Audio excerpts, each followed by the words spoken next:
So I think I've picked a bad day to tell you about this, but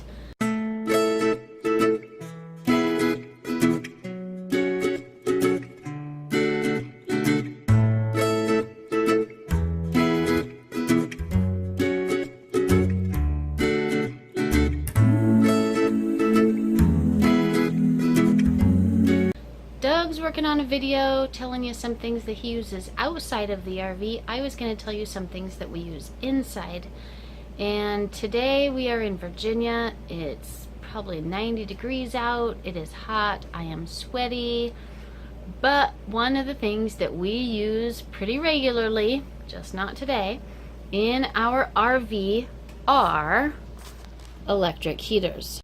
When we stay at campgrounds, they usually have free electric with them, and so we use these heaters. We had just the one when we were living in the travel trailer, and that was plenty to warm the whole thing up. Now our trailer's bigger, so we keep one in the living room and one in the boys' room. At night, generally, we don't really have too many cold days that we use them during the day, but we have had a few. And then we can use these heaters with the free electricity, and we don't have to pay. Otherwise, we'd be using our propane. We'd have to keep refilling our propane, and that would cost us more money. And so, to heat things up free, we use these electric heaters. They're quite handy. They cost probably 30 bucks at Walmart. They're little, they don't take up much space. We have a cupboard in the back that we keep them in. One of my favorite upgrades that we have done to the trailer, we actually bought this for the travel trailer, and then when we switched to the fifth wheel, we brought it with us, and that is the electric door lock. So with this, we have our code programmed into it, and so to unlock the door, we just punch in our code. To lock the door, we just push the bottom two buttons, and then makes the lock come out, and it locks it. So that's really nice. When we're leaving, we don't need to get the keys and lock it up. We just push the buttons, it beeps, it locks, we're good to go. When we come back, we don't need to find keys and fidget with it. We just punch in our code and we're in. It's really handy because if the car's already running and we're going somewhere and we forget something and we need to run in, we don't need to turn off the car and get the keys and come back and do it. I don't think I even have trailer keys because we've never used them.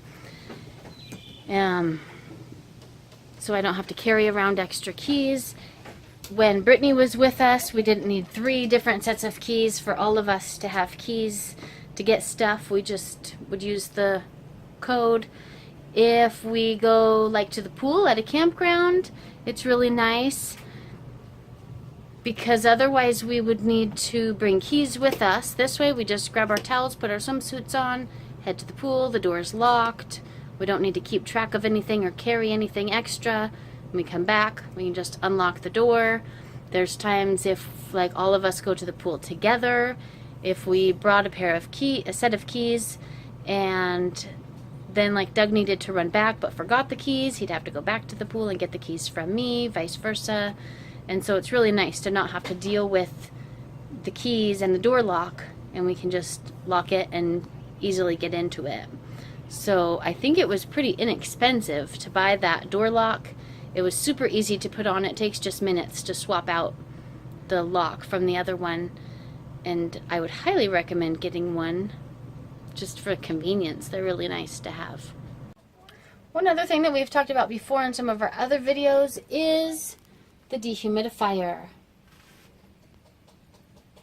We got this one when we were living in the travel trailer because things were getting very moist and starting to mold in places that shouldn't have mold, inside cupboards and stuff, because there wasn't much airflow. And so this one, when you turn it on, it's programmable. So like right now it'll get the humidity down to 30 and then it'll stop. And you can change the humidity level that you want. You can change it from low or high. You can have it on a timer if you want to. It has a filter and then the jug below that you just pull out and dump. It looks like it's pretty full right now. And we just dump it. Once it gets full, it stops and it beeps tells you bucket's full so that you can dump it. It never overflows. It keeps the humidity level down. We keep a clothes hanger right above it. We dry the cloth diapers on it, the covers, because they don't go into the dryer. The dryer will ruin them, and so we hang them there. Or if the kids go swimming, they can hang their stuff there.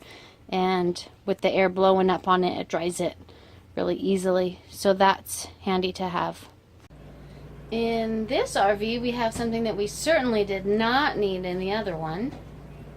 And that would be a stool. We need lots of stools in here because our cabinets are up so high. I can, just standing flat-footed, I can just reach the bottom of the cabinet. Standing on my tippy toes, I can reach it. And then stuff is way up there. Like I'm standing here, there's no way that I can reach the food that's up there in the cupboard. And so having a good stool is very nice. We bought this one from Ikea, and we bought some spray paint, spray painted it. Over here in the boys' room, they have another stool for James to get up onto his bed.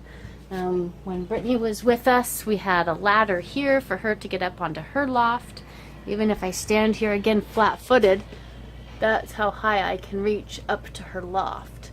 So she definitely needed something to help her climb up there. It's very tall. The other travel trailer, I couldn't even reach my arm all the way up and I'd be touching the ceiling. This one has lots of up high storage space, which I love, but a stool is definitely a necessity to have. I really like this one because it's very solid and sturdy. You can step on like any part of it. Some stools, if you step on one side of it, they'll tip. And this one's really strong and durable. It's solid wood. And if you're ever at Ikea, it's a good buy. And the last thing that we use all the time that I would really recommend having in an RV is also very inexpensive, and that is command hooks. We have them in the bathroom for holding up towels. We've got 3 up on top, 3 down on the bottom. Some of them you can see didn't stay on well, so we actually put a screw into them to help hold them on even better, because the sticky stuff in an RV, it was pulling, it just has this cheap wallpaper stuff, and it was pulling the whole wallpaper off of the wall with it. So the hooks were strong enough to hold, but the wallpaper behind it was not strong enough to hold. So we just put some screws in to help hold it into place. In the kitchen, we have a couple more. We have some holding pot holders.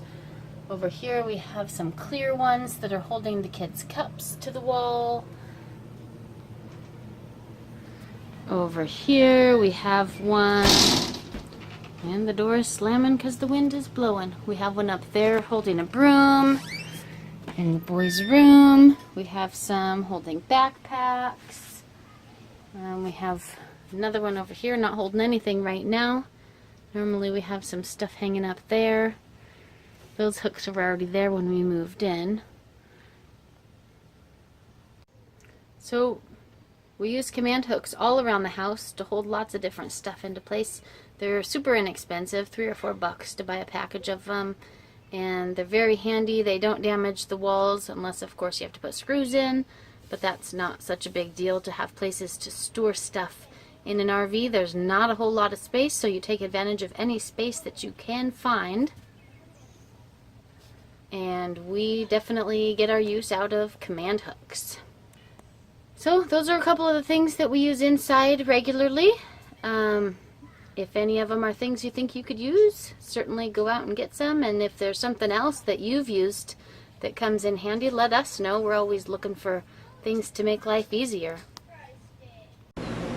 If you like this video, you should go check out our library. Give us a thumbs up. Leave us a comment. Subscribe to our channel. Check us out on Facebook or at FulltimeFamilyRoadTrip.com.